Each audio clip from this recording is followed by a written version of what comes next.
The old piano sat in the corner of the living room like a sleeping giant. Its dark wood had lost some of its shine over the years, and a thin layer of dust covered the keys that nobody touched anymore.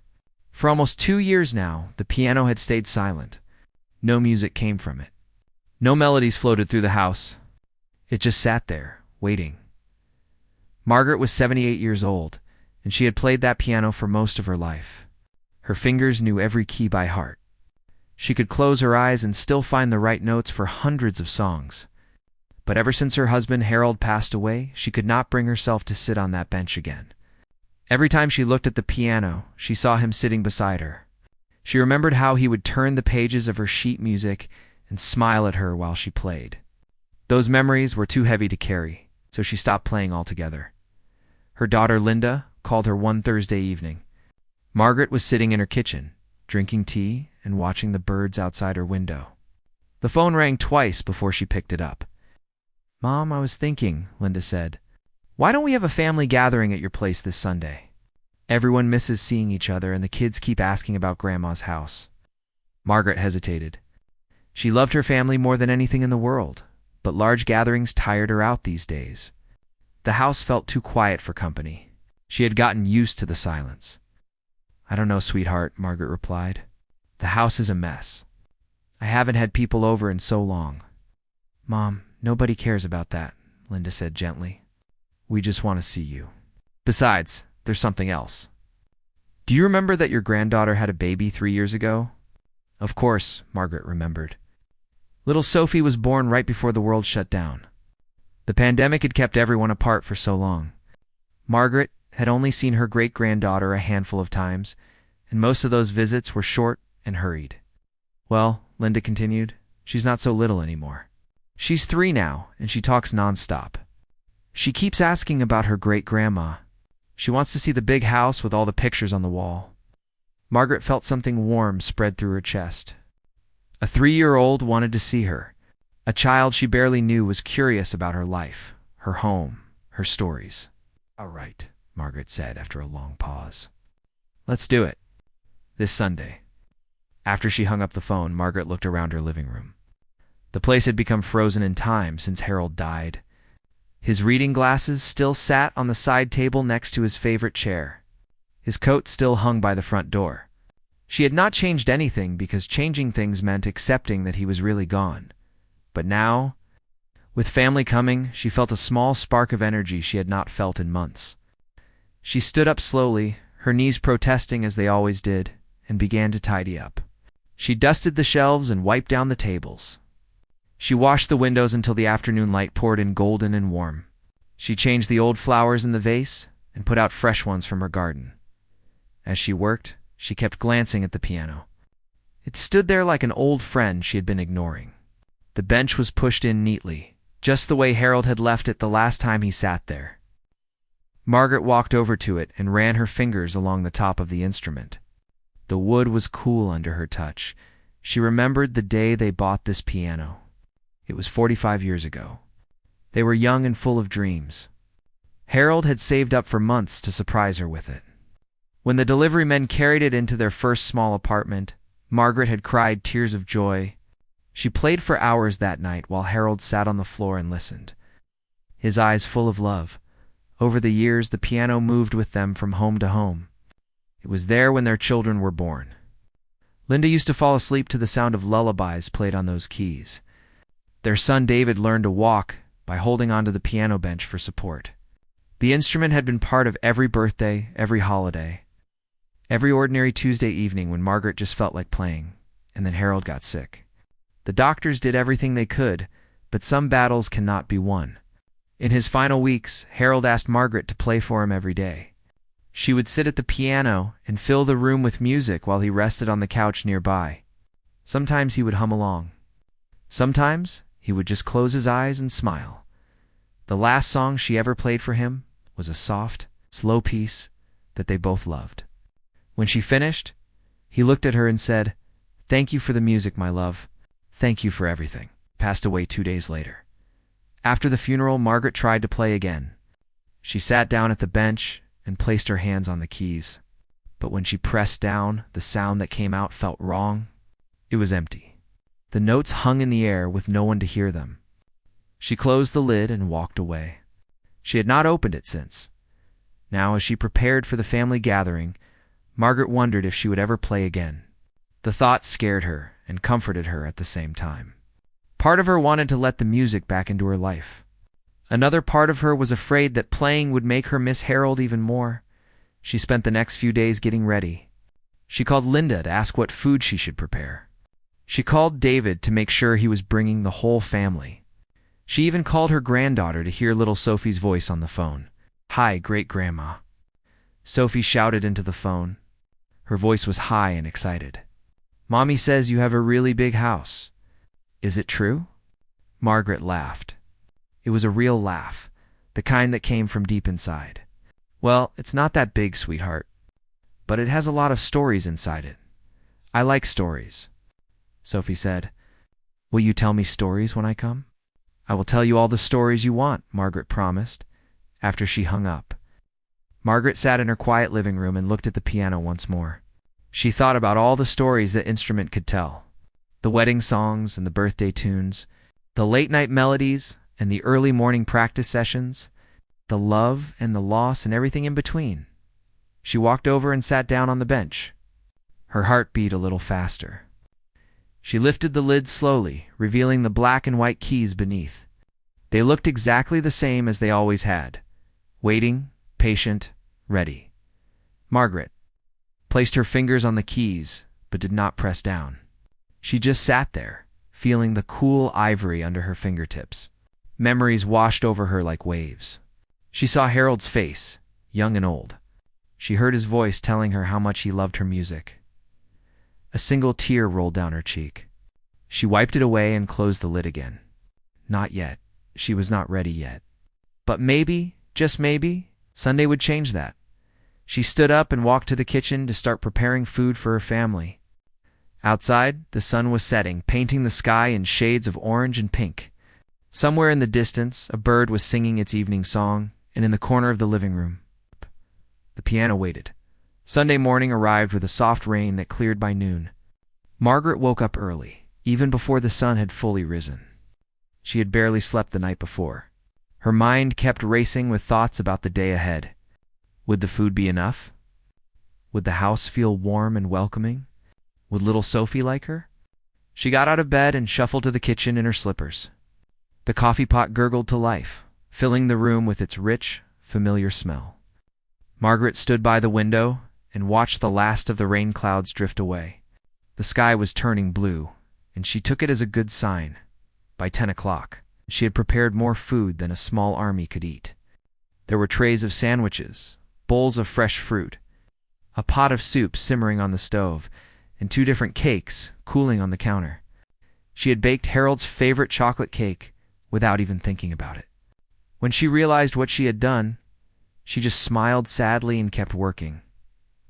The doorbell rang at exactly 1 o'clock. Margaret's heart jumped in her chest.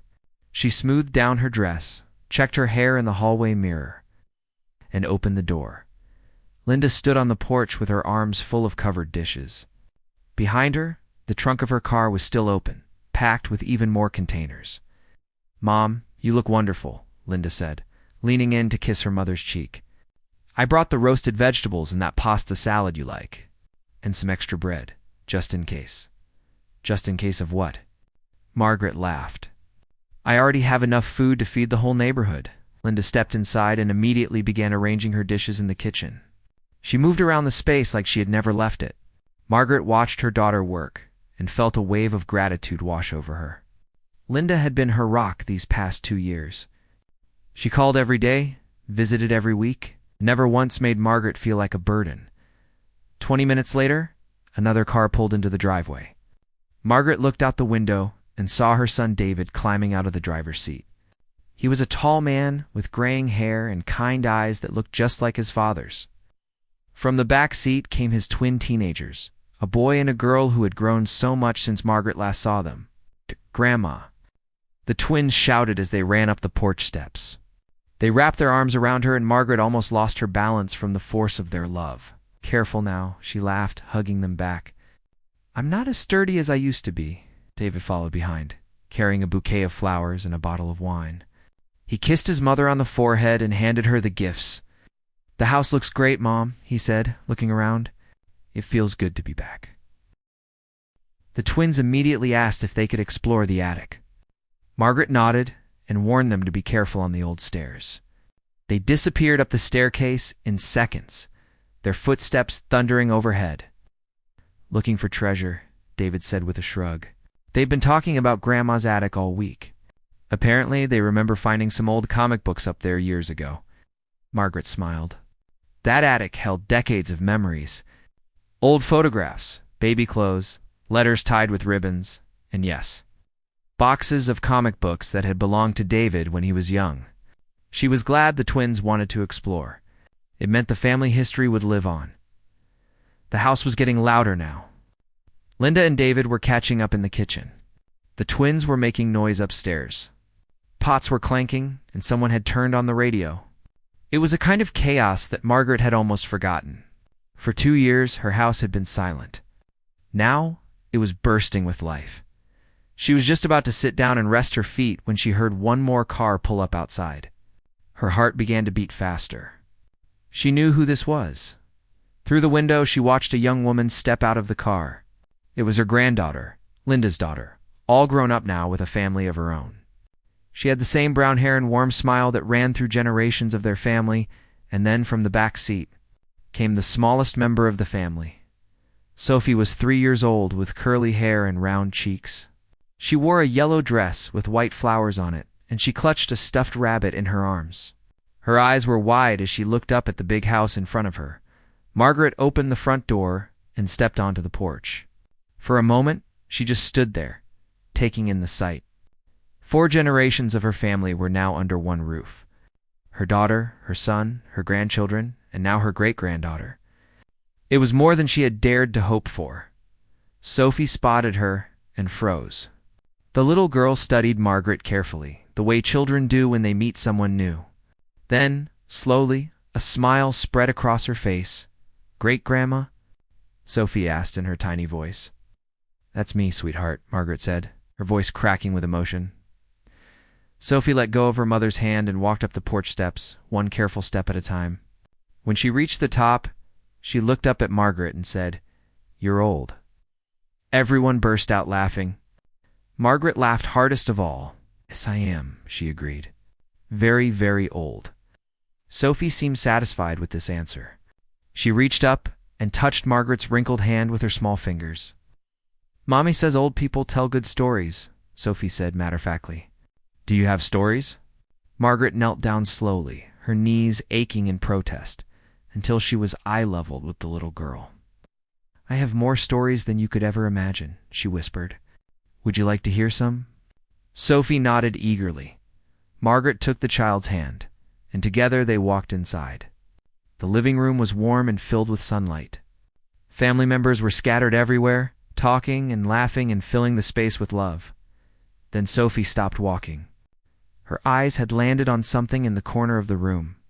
She pointed with her small finger and asked, "What's that?" Margaret followed her gaze and felt her breath catch in her throat. Sophie was pointing at the piano. "That's a piano, sweetheart," Margaret explained. "It makes music." Sophie's eyes grew even wider. She let go of Margaret's hand and walked over to the instrument. She stood on her tiptoes, trying to see the top of it. "Big," Sophie whispered with wonder in her voice. "Yes, it is," Margaret agreed. "Can it really make music?" Sophie asked. "It can," Margaret said softly. "It can make all kinds of music. Happy music and sad music. Fast music and slow music. It can make you want to dance, or it can make you want to cry." Sophie turned around and looked at her great-grandmother with curiosity. "Will you show me?" she asked.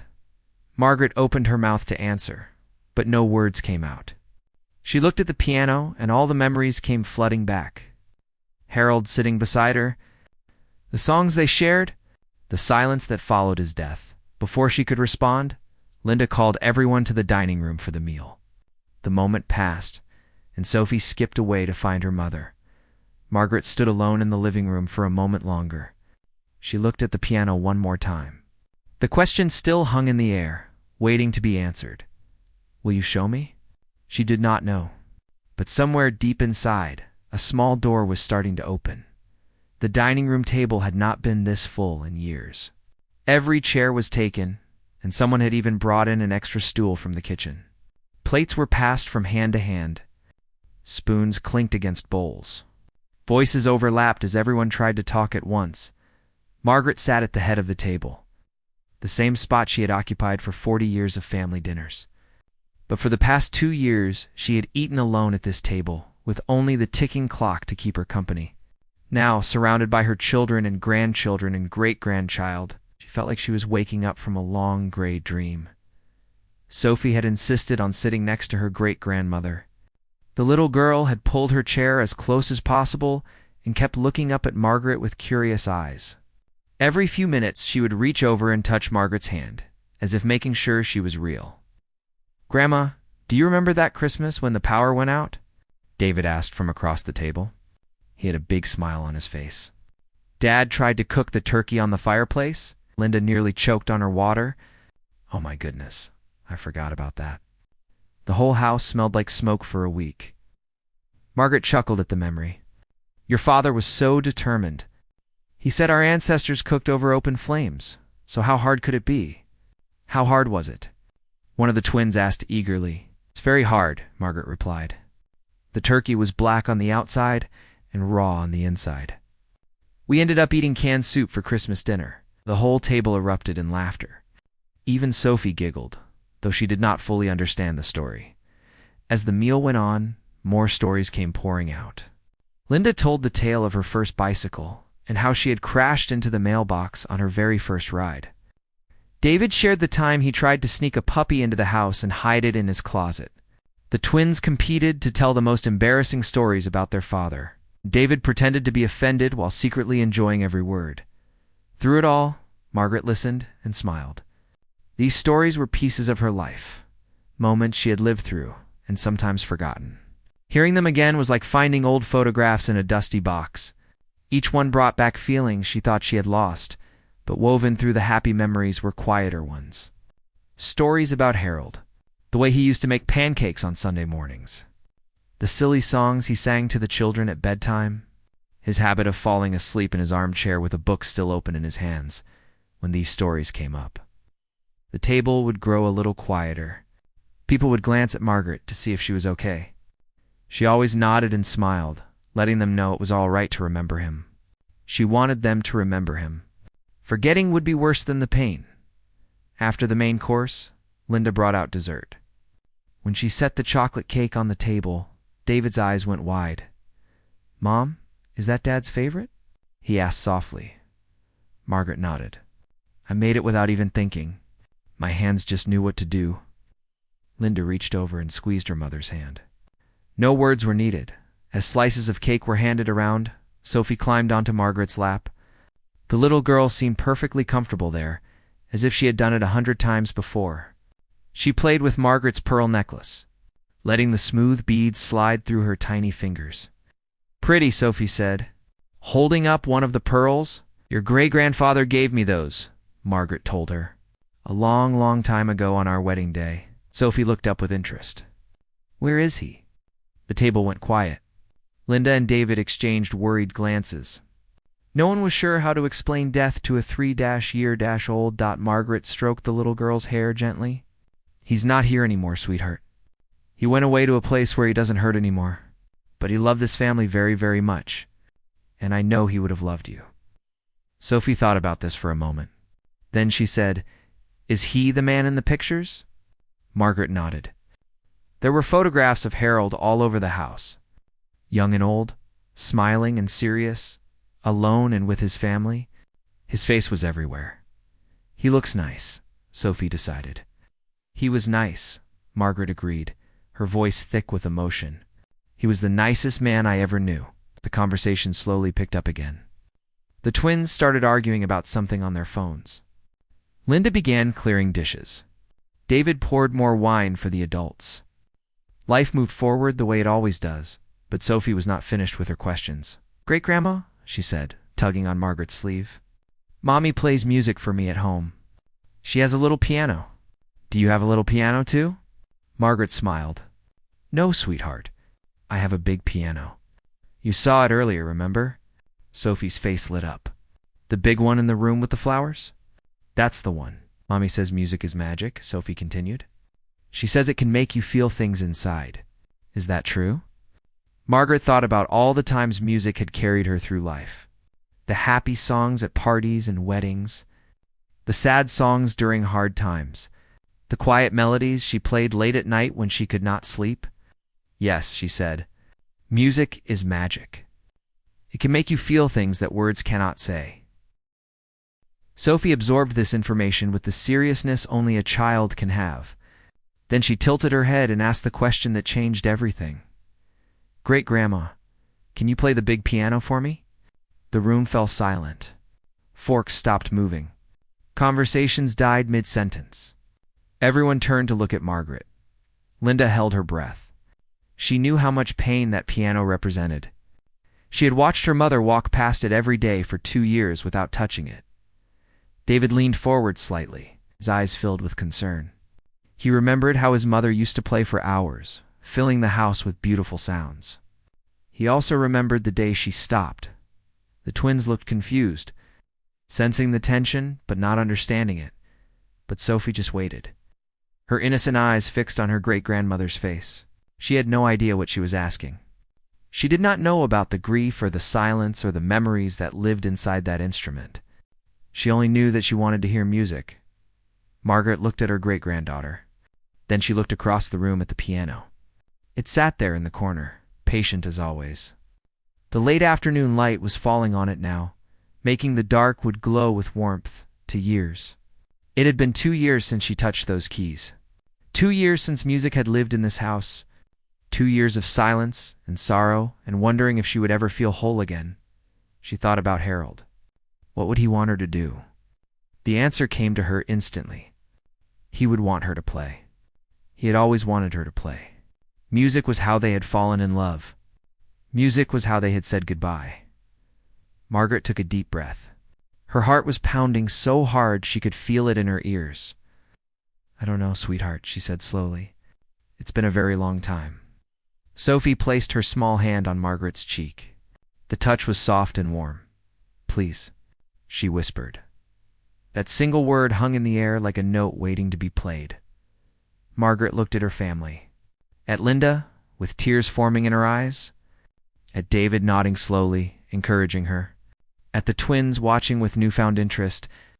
At her granddaughter smiling hopefully from across the table. And at Sophie, this tiny girl who had walked into her life and without knowing it, asked her to live again. Margaret stood up slowly. Sophie slid off her lap and took her hand.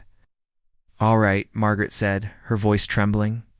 Let's go see if these old fingers remember how to play.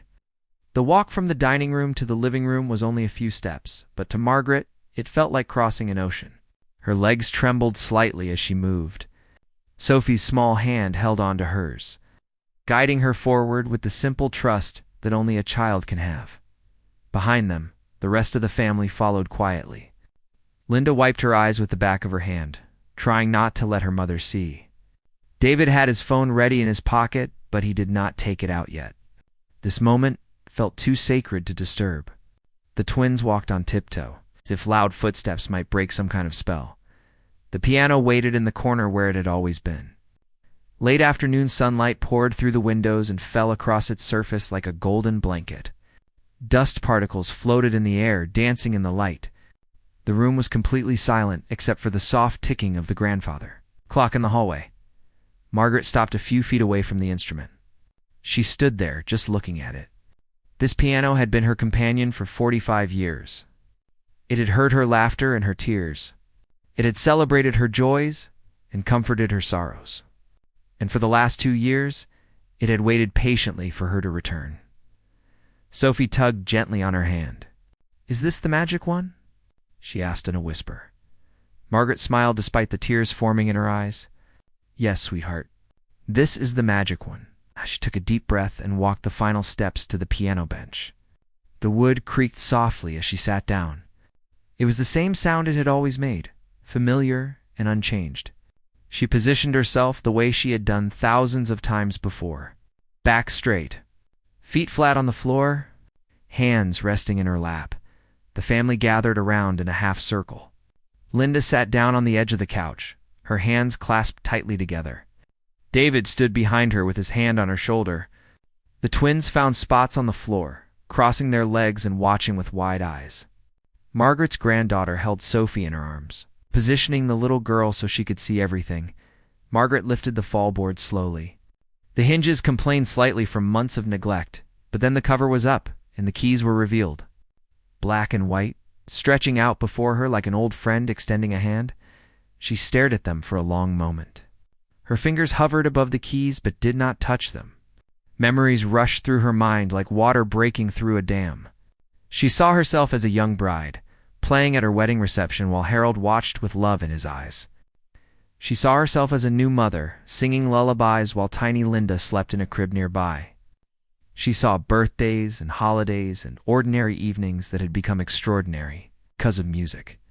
And she saw Harold in his final days, lying on the couch with a blanket over his legs, smiling as she played his favorite songs. She heard his voice, weak but full of love, saying thank you for the music. A tear rolled down Margaret's cheek, then another. She did not wipe them away.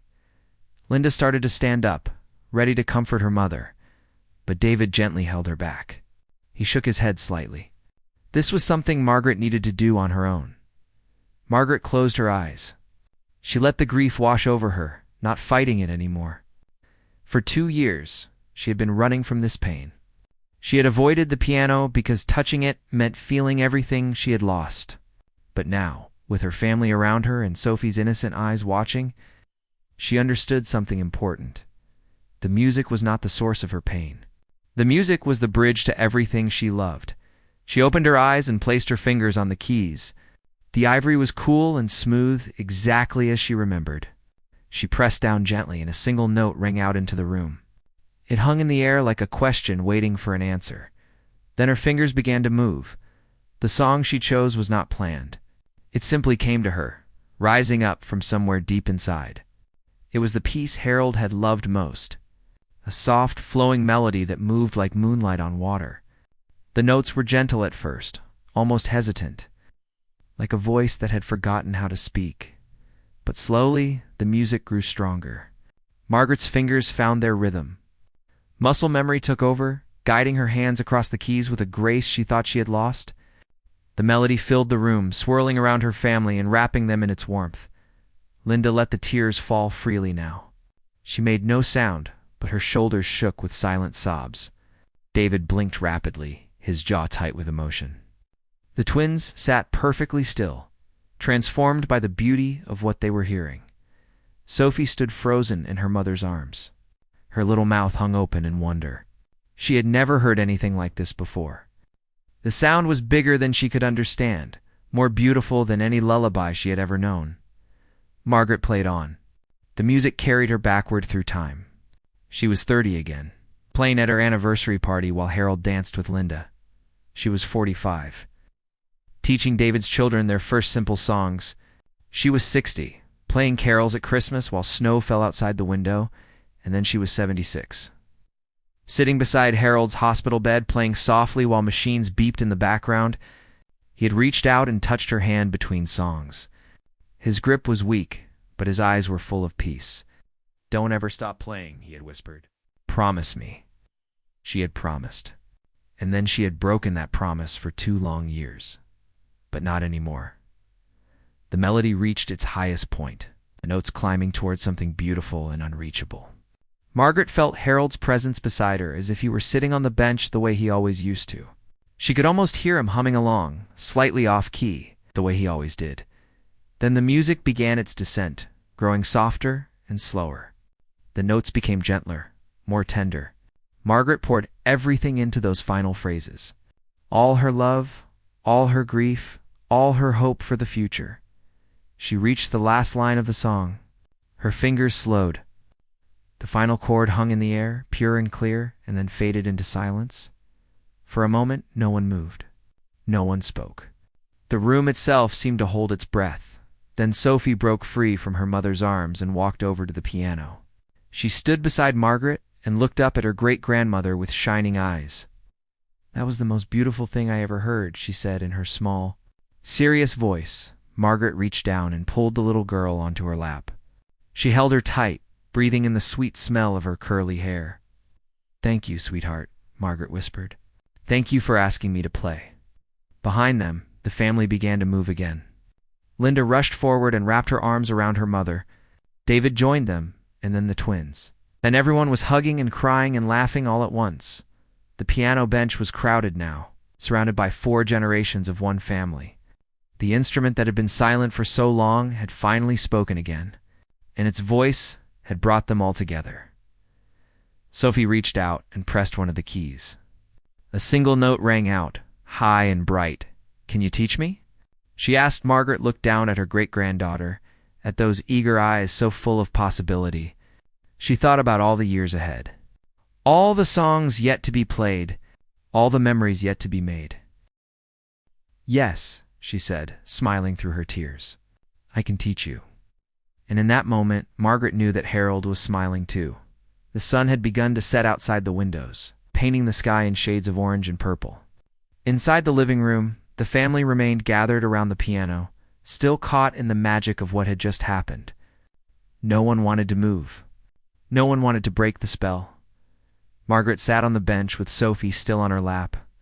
The little girl's fingers were exploring the piano keys with the curiosity that only children possess.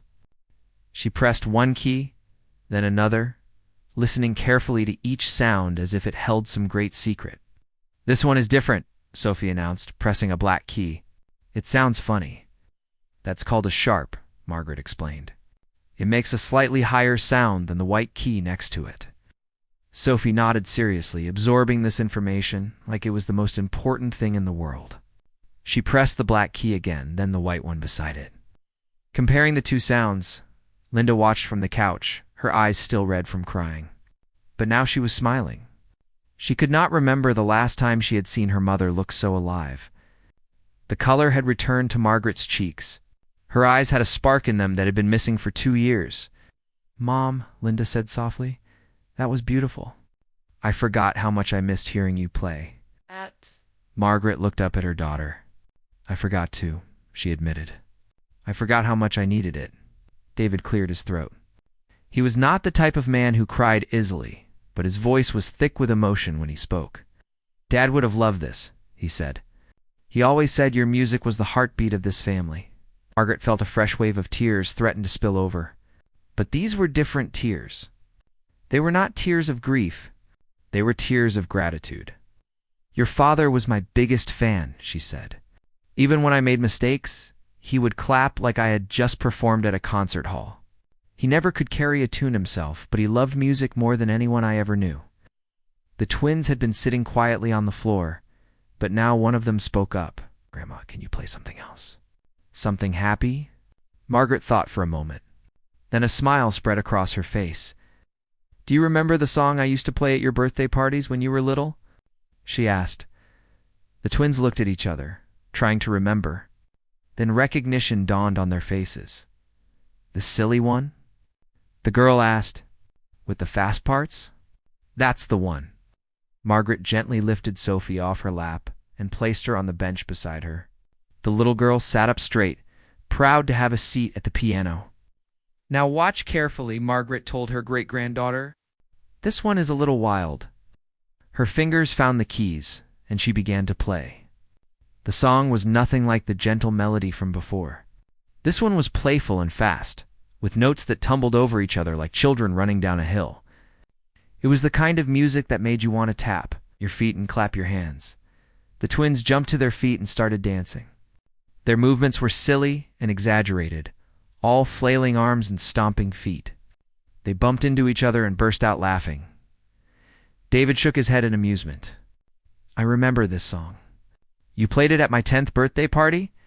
I thought I was too cool to dance, but Dad grabbed me and spun me around the room anyway. He did the same thing to me at my wedding reception," Linda added. "I was trying to be elegant and sophisticated, and there was Dad, dancing like nobody was watching." The memory made everyone laugh. Harold had never been a graceful dancer, but what he lacked in skill, he made up for in enthusiasm. He believed that the purpose of music was to bring joy, and he had never been afraid to look foolish in pursuit of that joy. Sophie watched her great-grandmother's fingers fly across the keys. Her little mouth hung open in amazement. When the song ended, she clapped her hands together with pure delight. "Again," she shouted. "Play it again." Margaret laughed. It was a real laugh, full and warm, the kind she had not heard from herself in a very long time. "How about something different?" she suggested. "How about I teach you to play something?" Sophie's eyes grew as wide as saucers. "Really? Can I really play?" "Of course you can. Everyone has to start somewhere." Margaret positioned Sophie's small hands over the keys. She guided the little girl's fingers to 3 specific notes. "These 3 notes make a special sound," Margaret explained. "When you play them together, they create what we call a chord.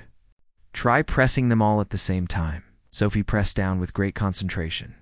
The chord rang out, slightly uneven but beautiful in its own way. "I did it!" Sophie squealed. "I made music." The family applauded as if Sophie had just performed a masterpiece. The little girl beamed with pride. She pressed the same 3 keys again, then again. Delighted by the sound she was creating, "You know," Margaret said, looking at her great-granddaughter, "I was about your age when I first touched a piano. My grandmother taught me, just like I'm teaching you now." Sophie looked up with interest. "Your grandma played piano too?" "She did. She learned from her mother, who learned from her mother. Music has been in our family for a very long time." This information seemed to fill Sophie with a new sense of importance. She straightened her back and pressed the keys again with renewed purpose. "I want to learn everything," she announced. "I want to play like you." Margaret felt her heart swell with love. This little girl, this tiny person she barely knew, had given her something precious. Sophie had given her a reason to play again, a reason to pass on everything she knew, a reason to keep the music alive. The evening continued in a way that Margaret had not experienced in years. Linda made tea and brought out more cake. David found an old photo album and shared pictures from his childhood. The twins discovered a box of Harold's old records in the attic and brought them down to show everyone. "Look at this one," David said, holding up a worn album cover. "Dad used to play this every Sunday morning while he made breakfast. I can still smell the pancakes whenever I hear these songs." They did not have a record player anymore, but just holding the albums brought back memories. Each one had a story attached to it. The jazz record Harold had bought on their honeymoon, the classical album he had given Margaret for their first anniversary, the children's songs they had played when the kids were small. As the night grew darker outside, the family moved back to the living room. The twins sat on the floor near the piano. Linda and David shared the couch. Margaret's granddaughter held Sophie, who was fighting sleep with every ounce of her 3-year-old willpower. "We should do this more often," Linda said. "I forgot how good it feels to be together like this." David nodded. "Remember when we were kids? We had family dinners every Sunday. No matter what was happening in our lives, we always came together at the end of the week." Margaret smiled at the memory. Those Sunday dinners had been her favorite part of raising a family. The kitchen would be full of noise and laughter. The table would be crowded with food and love. And afterward, she would play the piano while Harold cleaned up the dishes, humming along in the other room. "Why did we stop?" she asked quietly. No one had a good answer. Life had gotten busy. Children grew up and moved away. Schedules became complicated. Slowly, without anyone noticing, the tradition had faded away. "Maybe it's time to start again," Margaret said. Linda leaned forward. "What do you mean?" "I mean, maybe we should bring back Sunday dinners. Here, at this house. The way we used to." The suggestion hung in the air for a moment. Then smiles began to spread across every face. "I would love that," Linda said. "Count us in," David added. The twins nodded eagerly. Even Sophie, despite her heavy eyelids, managed to say, "I want to come every Sunday." Margaret felt something shift inside her. For 2 years, she had been living in the past, surrounded by memories of what she had lost. But now, looking at her family, she could see the future. There would be more Sunday dinners, more music, more laughter, more love. Harold was gone, but the family he had helped build was still here. And as long as they stayed connected, a part of him would live on. As the evening wound down and family members began to gather their things, Sophie broke free from her mother's arms one last time. She ran over to the piano and pressed her three-note chord again. "Wait," she said. "Great-grandma has to play one more song." Margaret raised an eyebrow. "One more? It's past your bedtime, sweetheart. Please." Sophie begged. "Just one more. A sleepy one." Margaret could not resist those eyes. She sat down at the bench and pulled Sophie onto her lap one last time. The little girl nestled against her, warm and heavy with approaching sleep. Margaret began to play a lullaby. It was simple and sweet, the same song she had played for her own children decades ago. The notes floated through the room like feathers falling from the sky, soft, gentle, full of love. By the time the song ended, Sophie's eyes had closed. Her breathing had become slow and steady. She was fast asleep in her great-grandmother's arms. The family stood quietly, not wanting to disturb the moment. Linda had tears in her eyes again. David was smiling. The twins looked at their grandmother with new admiration, carefully. Margaret transferred the sleeping child to her mother's arms. Sophie stirred slightly but did not wake. "Thank you, Grandma," Margaret's granddaughter whispered. "This was the best day. Thank you for bringing her," Margaret replied. "She gave me something I didn't know I needed." One by one, the family said their goodbyes. There were hugs and kisses and promises to return soon. The first Sunday dinner was already being planned for the following week. Finally, the house was quiet again. Margaret stood at the front door, watching the last car disappear down the street. The night air was cool and smelled of autumn leaves. She turned and walked back into the living room. The piano sat in its corner, no longer silent or forgotten. It seemed different now, alive again. Margaret walked over and ran her hand along the smooth wood. She thought about Harold and all the years they had shared. She thought about her children and grandchildren and great-grandchild. She thought about the music that connected them all. "I kept my promise," she whispered into the empty room. "I'm playing again." She could almost hear Harold's voice answering her. "That's my girl." Margaret smiled. She closed the lid over the keys, but gently this time, not to silence the piano, but to let it rest until next Sunday. She turned off the lights and climbed the stairs to her bedroom. For the first time in 2 years, the house did not feel empty. It felt full of possibility. And as she drifted off to sleep that night, Margaret dreamed of music. She dreamed of tiny fingers learning to play. She dreamed of Sunday dinners and family laughter, and for generations gathered around an old piano. She dreamed of Harold, sitting beside her on the bench, turning the pages of her sheet music and smiling. The music would never stop, not as long as there was someone willing to play, and thanks to a 3-year-old girl in a yellow dress, Margaret was ready to play again.